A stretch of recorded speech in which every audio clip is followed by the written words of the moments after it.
Hello and welcome back to the Alfology2 podcast. This is episode number 12. Hope you're getting on nice and well. Hope you enjoyed last week's podcast. I know I certainly enjoyed making it. We had good fun with our guest. Feedback was generally pretty good from what I've heard. The little bits and pieces of people who listen to it, they let me know that the feedback was good. So it's always a bit depressing as a host that people prefer your guests to you, but you know what? Got to get over it. So got over it, I have. But yeah, look, generally good feedback. Enjoyed it. There will be more guests upcoming on the podcast. Can't just do this on my own. Don't have the impetus or the creativity to do it. So, got to get some other people involved, and I will. But today we're back to the normal format, which is me and a weird idea and a microphone, and that's what we're going to do. So straight into it without further ado. Ado? Yeah, that's the word, isn't it? Yeah. Okay, right. No, doing it. Okay. Jordan Peterson, is he God? That's basically the title. Is Jordan Peterson God? Look, for the record, no, he's not. He's a prick. But we'll just put that to one side for a second, because it's actually a bit of a clickbait title. It's not a total clickbait title, it's just a little bit of a clickbait title because people like listening about Jordan Peterson. Whether they like him or not, he's a controversial figure. But really what this podcast is about is for people who don't believe in God, for people who reject God as an idea or who are unconvinced on the evidence, do they create their own God? And I think the answer is yes, that they do. So human beings basically need worship. They need to worship something. They need to worship somebody, be that an idea, a person, an object. They need to worship something. And it so happens that religion normally encompasses ideas, objects, people. So religion sort of captures all. And traditionally, everybody would be religious. But now that's changing. But people just, despite saying that they don't believe in God, they do. They've just created their own. There's multiple ways they can go. And basically, it's about obsessions. I'm quite an obsessive person myself. Can't get really obsessed with stuff, and it's not a good way to be. But I think everyone has that propensity to be obsessed with something, whatever it may be. So everyone needs God. Religious people already got God, so they're pretty much sorted. Although, if depending on their level of commitment to the whole God shebang, their whole religion thing, they might incorporate other bits of God into their life to top up to the God level. But pretty much everybody has a God, whether they like it or not. And if that offends you, then I guess it's probably a good thing because I've cut right to your core. So I've got some examples in front of me, which I've done a bit of research on and written some stuff down about. And there's essentially just examples of how either individuals have worshipped something instead of God, or things that are worshipped as a God when they are not, or as an alternative to God. So I'll start with the title topic, which is Jordan Peterson, and more Jordan Peterson's fans, actually. It's not about Jordan himself. For those of you who don't know Jordan Peterson is, very, very quickly, he is a psychologist, quite well respected, quite well read. He's been published a lot of times, and over the last few years, he's become quite a prominent right-wing character. I guess he's like a poster boy for anti-feminist, pro-traditionalist, anti-gay, anti-trans sort of people. But because he's an intellectual, he often comes out on top in these debates that he goes on, and obviously right-wing wankers quite enjoy him. So that's essentially how he makes his money. He gets money from these crazies on the right wing, these pro-Brexit, pro-Trump, pro-sadness, pro-evil guys. They get a hard-on for Jordan Peterson, and they give him their money. But you know what? Power to him. If that's how he want to make his living, I'm sure that's fine for him. But I'm sure he's actually intelligent enough to work out that he's got them on a string, and if they want to believe that he's not just using them for money, then that's up to them. Anyway, so the reason why he's God in this scenario, because he attracts a lot of like faux intellectuals who would claim to be atheists and hate religion, although they would probably specifically hate Islam. But effectively, he like people who aren't intellectuals but want to be, or who think they are. You get a lot of that with like center-right people. They're like a bit hipstery, and they're a bit like, oh, I'm different. I have different thoughts about stuff. I don't necessarily fit into your little box. And he appeals to them. So they think that they're atheists, and they're basing their ideas on evidence, but actually they're not. They're basing it on the teachings of a crazy old man, which isn't ideal. And in terms of basing your ideas on the teachings of somebody, that is a little bit like Jesus, isn't it? So really, maybe Jordan Peterson is Jesus in this scenario. So that I'm not. So they're very much like the disciples of Christ, but they're like modern day and twats, essentially. So that's essentially what happens. And they use his ideology, his sexist ideology, his right-wing mantra to answer life's questions in the same way that followers of Jesus or followers of Muhammad might use his teachings to answer life's questions and to guide them in their everyday situations, to tell them who they should be, and why they should be like that. And it's just also somebody to look up to. They need someone to look up to, otherwise they are lost. So they've rejected the idea of God. They've rejected the idea of working together. Jordan Peterson's a lot of his stuff's about the individual and how an individual man specifically can really grab hold of situations in life and use them to his advantage by being sort of aggressive and masculine. But the problem is when you try to do that and it doesn't work, you then go, shit, I need someone to help me. I need someone to look up to. And Jordan Peterson keeps them on that string. So that is how Jordan Peterson is God. And his ideas about masculinity are based on the ideas that power comes from masculinity. So they believe that the most powerful thing in the world is masculinity. So throughout society, or if you add all the masculinity together, that is like an unquestionable, irresistible power if it wants to be, which very much aligns with a lot of God, who's very powerful, and he is what will sway situations, whereas they believe that masculinity will sway situations. And they've elevated Jordan Peterson to such a level that he has become their God. And they will follow him blindly, much like religious crazies do. It doesn't matter what happens. It doesn't matter how much evidence is presented in front of you. It doesn't matter if it's to the detriment of others and themselves. They will follow Jordan Peterson to the end.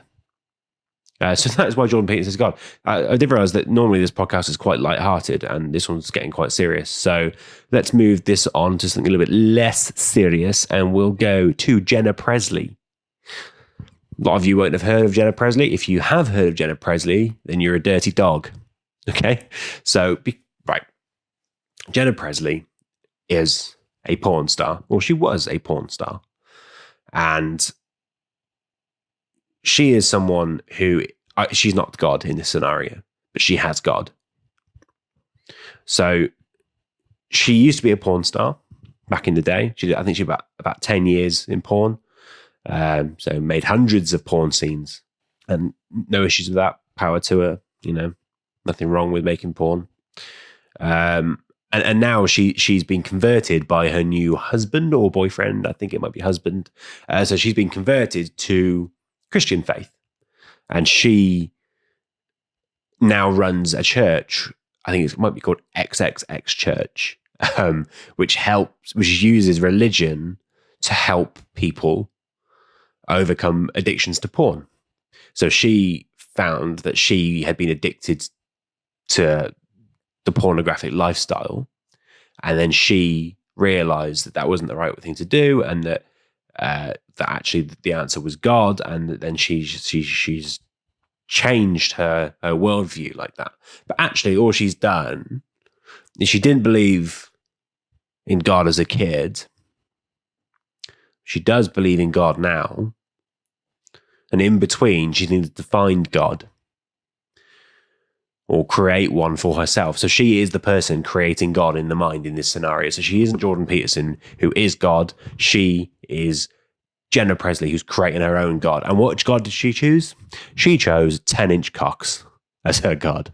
That's what she went for. She thought that 10-inch dicks, or 9-inch dicks, but basically massive cocks, were God to her. That is essentially where she got to. I know that sounds quite weird, but look, the moment she lost interest in 10-inch cocks and she realized that they weren't God, she found actual God, right? So she can't have one with the other. She can't justify being super into actual God, so being a super religious person, and also getting double penetrated by two very well-endowed men. So she has changed one God to the other, but those two don't coexist. So that is proving my point that she's created her own God. She's made that for herself, and no issues with that. And so she's had 10 years being obsessed with, getting piped, which is fine. That's up to her.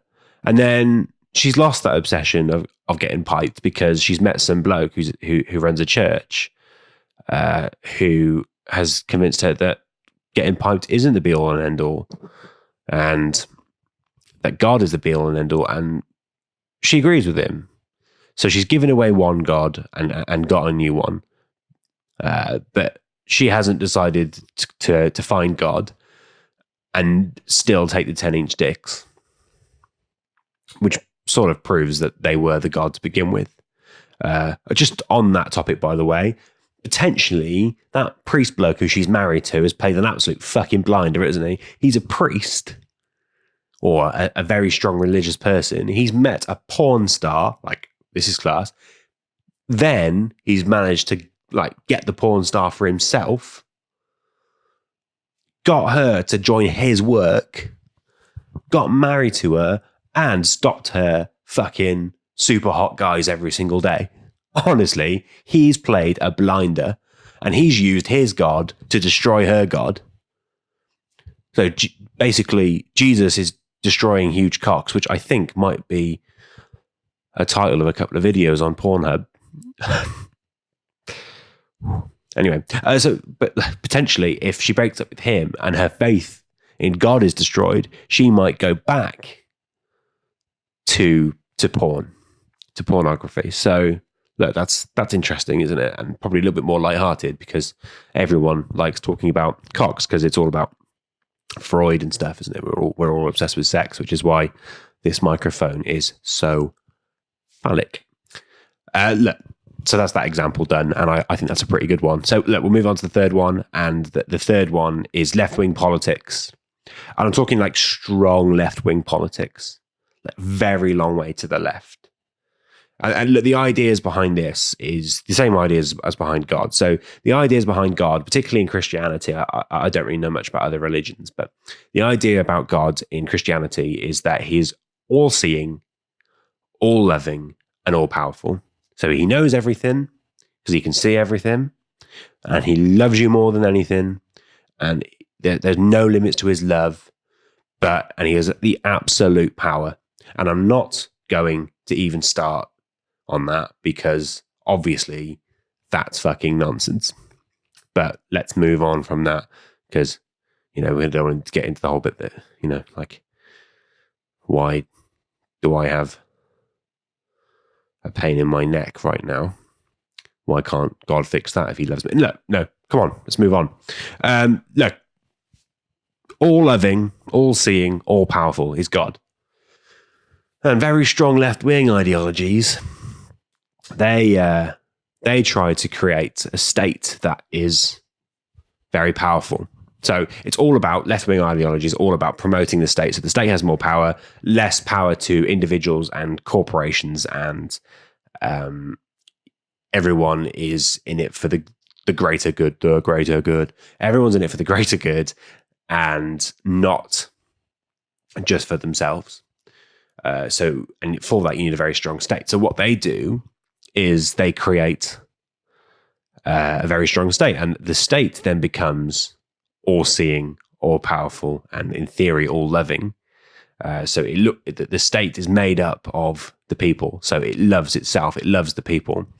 But in order to control that, in order to suppress private enterprise and individuals going off and doing their own thing, it needs to see everything. So it needs to be everywhere. So the state needs to sort of control or have visibility of everything that goes on. So that's where you get into like nationalization and stuff, and you get people working for the state everywhere, so they can see what's going on everywhere and nip anything in the bud which they don't like. And they also need total power. You can't have corporations or other political parties in a lot of cases going up against the state. You can't have multiple political parties in an all-powerful state ideology. It can't happen. So that's where you get the all-powerful. So what you've got there is the same ideals as God. So people are left-wing and they don't believe in God in general, left-wing people. The idea of communism is stateless. By stateless, I mean like nationless. So there is a state, but it's one big state. Moneyless and godless society. That's the plan, which actually sounds pretty cool. But let's move on. So because they don't believe in God, they have to create one. Their ideology literally states that they must have a godless society.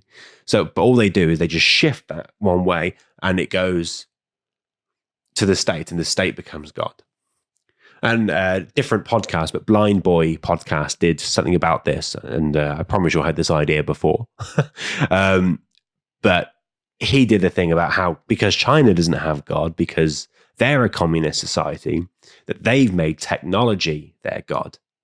So he says that China has decided to invest so much in technology and have a technological empire so strong that it becomes their religious system, and everyone looks up to and invests all their time in technology, which is interesting.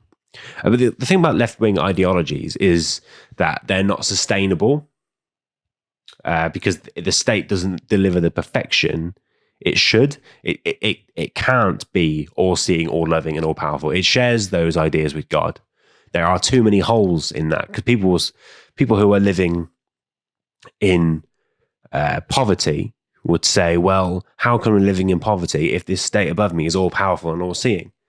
So what happens then in these left-wing government systems, these strongly left-wing government systems, these communist government systems, and you've seen it many, many times over the years, is the figurehead of that, the left-wing leader, the communist leader, then becomes God himself. They then elevate themselves. It's about trusting me. I will deliver for you. And they then become the Jordan Peterson in the scenario before. They then become a myth of their own ideology. So people believe that they can deliver this stateless society. They can deliver this all-powerful government, which is all-seeing, all-loving, all-powerful. Very much like people believe in God, that God can deliver all these great things to us. That's why people pray every single day, because they want God to deliver these things which have been promised. And that's no different to people like Stalin in Russia. He got so popular despite being such a fucking bastard because they thought that he could deliver that. And on a lesser scale to Stalin, you've got the current example is Jeremy Corbyn.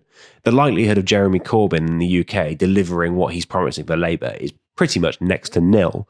But because he's so well respected and so well liked, and people believe that he can deliver these ideals, that he's become their god. And now, because he's become their god, supporters are like religious fanatics. They won't hear a word against it.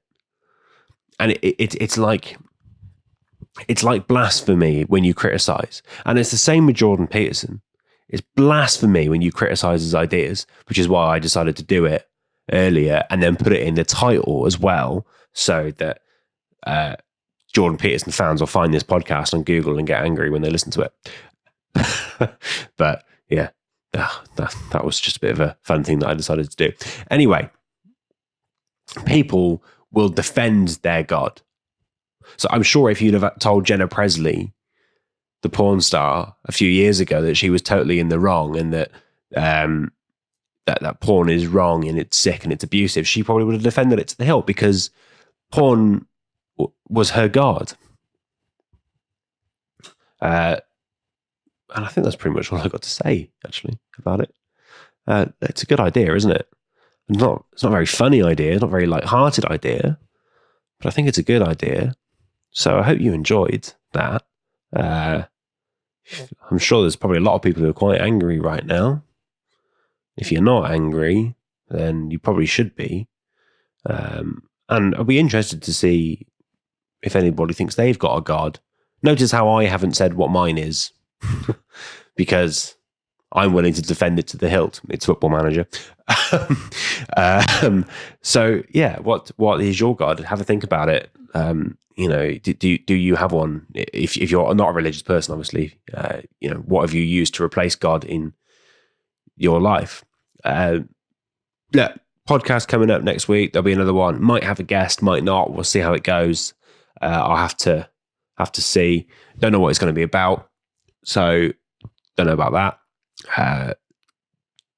Alfology2 podcast now has a Facebook. If you just search for Alfology2 podcast on Facebook, give us a like. There'll be clips, there'll be news, sort of like notifications for new episodes. Follow on Instagram, Alfology_2, Twitter, Alfology2, all the social medias. I've taken the 5 minutes out of my day to make them all, so follow them and like them. You can visit the website, alfology2.com, where there's lots of stuff going on there. That's pretty much it, really. Do give it a follow, give it a subscribe, thumbs up, all that jazz. It's not slowing down for now, so keep on enjoying and get in touch if you want to talk about it. And thank you very much, and I will see you next week. Have a great week.